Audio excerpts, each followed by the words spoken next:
बिस्मिल्लाहिर्रहमानिर्रहीम। 10th class ये आपका चैप्टर नंबर 1 है, जिसका आखिरी लेक्चर होगा इंशाल्लाह। इसके बाद ये चैप्टर कंप्लीट हो जाएगा। नेक्स्ट इंशाल्लाह लेक्चर में आपको इसकी एक्सरसाइज वगैरह आपको मैं प्रोवाइड कर दूंगा। पेज नंबर 10 से लेकर 14 तक डिस्कशन है। वीक नंबर 3 का काम है आपका ये मैंने असाइनमेंट लिख दी है कि ये 4 क्वेश्चन आपके होमवर्क के लिए होंगे।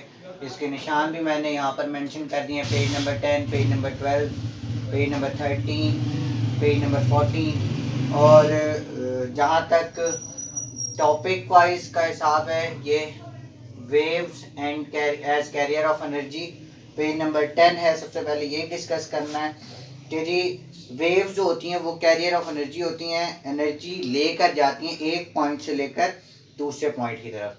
देखिए कैसे, जैसे कि आप एक एग्जांपल लीजिए कि वाटर हो आपके पास एक टब में। बिलफर्ज आप एक पॉइंट पर एक पानी की एक जगह पर उसके ऊपर कॉर्क रखें। कॉर्क वो होता है जो बॉटल, कभी आपने देखी हो शीशे की बॉटल के ऊपर कॉर्क लगा होता है, उसको खींच के खोलना पड़ता है। मूवीज वगैरह में होता है वो कॉर्क लगी हुई कांच की बोतल होती है, उसके ऊपर कॉर्क लगा हुआ होता है, उसको खींच के खोला जाता है। वो इंतहाई हल्का होता है, पानी के ऊपर तैरता है। उस पानी के ऊपर रखें आप और उसके ऊपर पानी के अंदर कोई पत्थर वगैरह डालें। ऐसा ना हो कि कॉर्क के ऊपर पत्थर लगे, बस दरमियान सेंटर में आप पत्थर डालिए और कॉर्क को एक साइड पर रखिए दरमियान में। यानी कि ये अगर टब है दरमियान में तो उसमें एक साइड पर, हल्के साइड पर कॉर्क को, दरमियान में आप पत्थर फेंकेंगे तो क्या होगा कि वेव्स बनेंगी। वो कॉर्क को भी अपने साथ मूव करवाएंगी। जहां से आपने पत्थर फेंका होगा वहां से वेव्स पैदा होना शुरू होंगी और वो फैलना शुरू होंगी। कॉर्क को भी वो अपने साथ मूव करवाएंगी। अब ये जो मूवमेंट पैदा हुई ये किस वजह से हुई? क्योंकि वेव्स के पास एनर्जी थी, वो एनर्जी ने उसको अपनी जगह से मूव करवाया। इसीलिए हम लोग कहते हैं कि waves are carrier of energy. अब दूसरी बात ये कि ये डिपेंड किस चीज़ पे करती है, यानी कि इसके फैक्टर्स कौन से हैं, किससे ज़्यादा वेव्स एनर्जी पैदा हो, एनर्जी कैरियर वेव ज़्यादा हो जाती हैं, यानी कि ज़्यादा एनर्जी लेकर जा सकती हैं। ये किस चीज़ पर डिपेंड करता है? कहता है the amount of energy carried by the waves depend on the distance and stretched string from its rest position. ये एक एग्जांपल उसने दी हुई है कि अगर एक स्ट्रिंग को आप एक साइड पे बांधें और दूसरी तरफ से आप उसको जोर से झटका दें, तो जितना उसका एम्पलीट्यूड ज़्यादा होगा, जितना उसका एम्पलीट्यूड ज़्यादा होगा उतनी ही वो वेव ज़्यादा ज़ोर से प्रोड्यूस होगी और उतनी उसके अंदर एनर्जी कैरिंग एबिलिटी ज़्यादा हो जाएगी। जितना उसका एम्पलीट्यूड ज़्यादा होगा उतनी उसके अंदर कैरिंग ऑफ एनर्जी ज़्यादा कैपेसिटी पैदा हो जाएगी उस वेव के अंदर। ये आपका एक wave as carrier of energy था। मैं इसीलिए मेन पॉइंट्स और लुबे-लुबाब बता रहा हूँ, क्योंकि मेरे पास वीडियो में इतनी गुंजाइश नहीं होती कि मैं थ्रू आउट एक्सप्लेन करूँ। फिजिकल लेक्चर की बात और होती है। अब इसके बाद आपका जो सेकंड टॉपिक है वो है relation between velocity, frequency and wavelength. कि रिलेशन क्या होता है? वेलोसिटी यानी स्पीड विद डायरेक्शन। वेलोसिटी का मतलब ये होता है कि स्पीड विद डायरेक्शन, दोनों चीज़ें बातें करते हैं वेलोसिटी में। फ्रीक्वेंसी यानी कि the number of rotation in unit time, कि कितनी रोटेशन हुई यानी कितनी वाइब्रेशन पैदा हुई एक सेकंड के अंदर, उसको हम फ्रीक्वेंसी कहते हैं। और वेव लेंथ ही होती है कि डिस्टेंस, कितना डिस्टेंस ट्रैवल किया वेव ने। लेकिन देखें डिस्टेंस हम आम जुबान में कहते हैं ना, वेव की जगह हम डिस्टेंस इस्तेमाल नहीं करते, उसमें हम वेव लेंथ इस्तेमाल करते हैं। वेव लेंथ को हम लैम्डा से शो करते हैं। ये एक ग्रीक यानी कि ग्रीक सिंबल है जिसको हम लैम्डा कहते हैं। अब वेलोसिटी का फॉर्मूला होता है velocity is equal to distance divided by time. Distance divided by time, तो डिस्टेंस हम आम केस में लेते हैं, टाइम भी हम आम केस में लेते हैं। वेव के केस में क्या होता है? वेव के केस में देखिए velocity is equal to lambda यानी wavelength divided by time. अब ये टाइम नहीं है, ये कैपिटल टी है, टाइम पीरियड।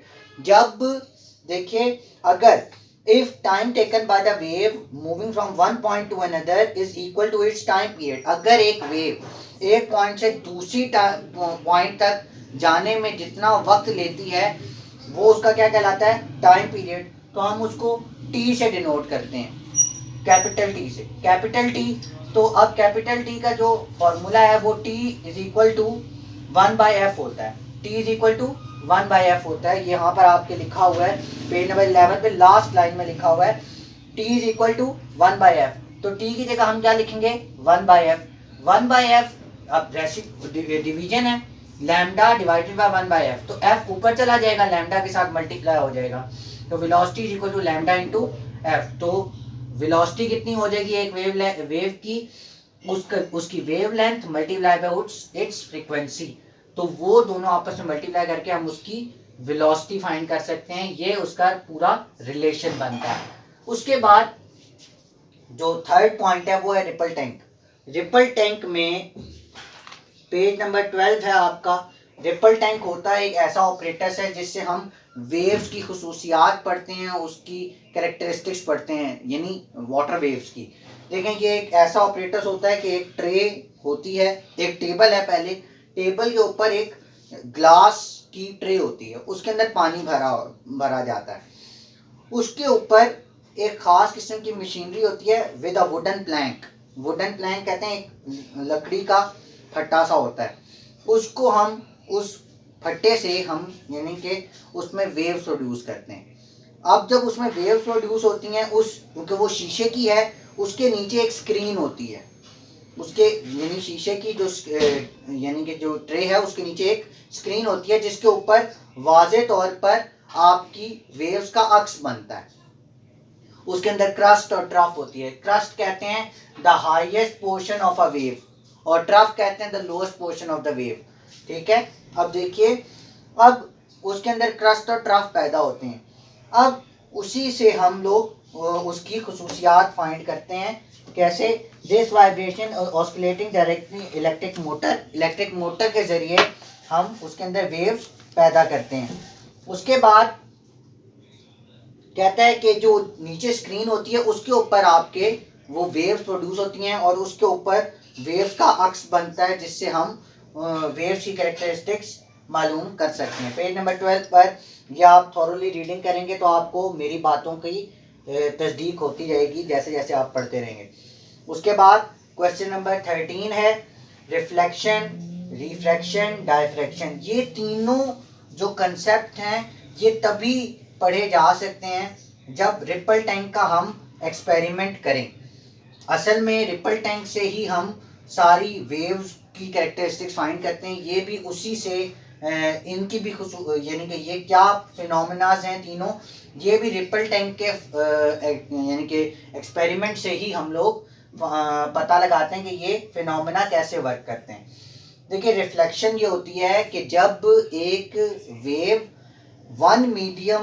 एक मीडियम में हो और वो दूसरे मीडियम की सरफेस से टकरा कर वापस आ जाए, दूसरे मीडियम की सरफेस से टकरा कर वेव वापस आ जाए, उसको हम रिफ्लेक्शन कहते हैं। इसमें लिखा हुआ है when waves moving in one medium fell on the surface of the another medium they bounce back into the first medium such that the angle of incident is equal to angle of reflection। इस case में क्या होता है कि angle of incident equal हो जाता है angle of reflection के, यानी कि रिफ्लेक्टिंग एंगल और एंगल ऑफ इंसिडेंस दोनों बराबर हो जाते हैं क्योंकि वो टकरा कर वेव वापस आ जाती है। उसके बाद रिफ्रैक्शन, रिफ्रैक्शन में हम बात करते हैं जब when wave from one medium enters into second medium at some angle it directions of travel changes। देखिए, इसमें ये होता है कि जब एक वेव दूसरी एक मीडियम से यानी एयर मीडियम से वाटर में जा रही है, बिलफर्ज एयर वाली मीडियम से वाटर में जा रही है, तो वो दूसरा मीडियम है वाटर, एयर फर्स्ट मीडियम है, एक मीडियम से दूसरे मीडियम में जा रही है तो वो अपना थोड़ा सा रास्ता तब्दील करती है, यानी कि अपनी थोड़ी सी डायरेक्शन चेंज कर लेती है। तो इसमें क्या हो जाता है कि एंगल ऑफ इंसिडेंस जो है वो एंगल ऑफ रिफ्लेक्शन के से थोड़ा सा डिफरेंट हो जाता है, यानी कि मूव कर जाता है। उसकी जो रिफ्लेक्टेड एंगल और इंसिडेंट एंगल है वो सेम नहीं रहता, उसका एंगल भी चेंज हो जाता है। उसके बाद डायफ्रैक्शन, डायफ्रैक्शन में देखिए, डायफ्रैक्शन में देखें इसकी एक एग्जांपल ये है कि देखें जब एक वेव किसी और उसके दरमियान ऑब्स्टेकल हो, ऑब्स्टेकल के दरमियान अगर कोई छोटी सी भी जगह मौजूद है उसमें से गुजर के वो जाए और फिर फैले, उसको हम डायफ्रैक्शन कहते हैं। जैसे अगर एक दरवाजे के दरमियान में थोड़ा सा गैप हो और बाहर से कुछ रोशनी आ रही हो, तो वो छोटे से गैप में से जब रोशनी आएगी फिर वो फैलेगी। वो जो फिनोमेना है कि पहले जो लाइट है उस स्मॉल गैप में से गुजरती है और फिर फैलती है, वो जो फैलना है उसका वो कंसेप्ट कहलाता है डायफ्रैक्शन। अब इसमें देखिए ये लिखा हुआ है द बेंडिंग और स्प्रेडिंग ऑफ वेव, यानी बेंडिंग का मतलब मुड़ जाना और फिर स्प्रेड होना, फिर दोबारा फैल जाना of waves around the sharp edges. कोई खास ऑब्स्टेकल उनके दरमियान रखा हुआ हो वेव के दरमियान और दरमियान से कुछ छोटा सा रास्ता हो, उसमें से गुजरे, तो उसको हम क्या कहते हैं, डायफ्रैक्शन। ये आपका सारा चैप्टर था यहाँ तक। ये मैंने क्वेश्चंस लिखे हैं कुछ। क्वेश्चन नंबर 8 है how waves carries energy on what factors it depends. वो मैंने आपको बता दिया कि कैसे वेव्स कैरी होती हैं, कैरी करती हैं एनर्जी, उनके अंदर कैसे खुसूसियत है, ये कैपेसिटी कैसे है, on what factors it depends, और किस फैक्टर पे ये डिपेंड करती है। उसके बाद explain construction and working of ripple tank, ripple tank की कंस्ट्रक्शन और वर्किंग कैसे होती है। उसके बाद what is reflection, give explanation, reflection की क्या होती है, कंसेप्ट क्या है, उसकी डेफिनेशन पहले लिखेंगे, फिर उसकी एक्सप्लेनेशन लिखेंगे। वो भी मैंने एग्जांपल दे दी है, उसमें निशान लगा दिया है। मैं आपको एक वॉइस मैसेज भी करूँगा कि जिसमें ये सारे निशान लगे होंगे ताकि आपको कोई प्रॉब्लम ना हो। उसके बाद क्वेश्चन नंबर 11 है what is diffraction, give explanation. इसकी भी एग्जांपल एक्सप्लेनेशन दी हुई है बुक में, वो भी आप नोट करेंगे। Question number 8, 9, 10, 11। मैं बार बार कह रहा हूँ बच्चे, ये वर्चुअल लेक्चर है, इसमें मुझे हर सूरत में ये इस बात को मानता हूँ कि आप लोगों को कुछ प्रॉब्लम है, हर सूरत में होगी। कोई बच्चा ऐसा नहीं है कि जिसको सारा कुछ थ्रू आउट समझ में आ गया हो। मैं फिर कह रहा हूँ, कोई बात हो, कोई मसला हो, मुझसे पूछ लिया करें। लेकिन ये बात और है कि जी अब अगर ये एक वीक का काम है तो इसको एक दिन में नहीं करना, इसको डिवाइड कर लीजिए। इसको जैसे पिछले लेक्चर में मैंने 6 क्वेश्चन दिए थे तो 6 दिन भी दिए थे आपके पास। वेडनेसडे को दिया है तो वेडनेसडे को ही चेक होना है, तो 6 दिन आपके पास हैं। टाइम टेबल बना लें, 6 दिन में आपका काम हो जाता है। ऐसा नहीं है कि जी एक दिन में ही बैठेंगे सारा लिखते रहेंगे, याद कुछ नहीं करना।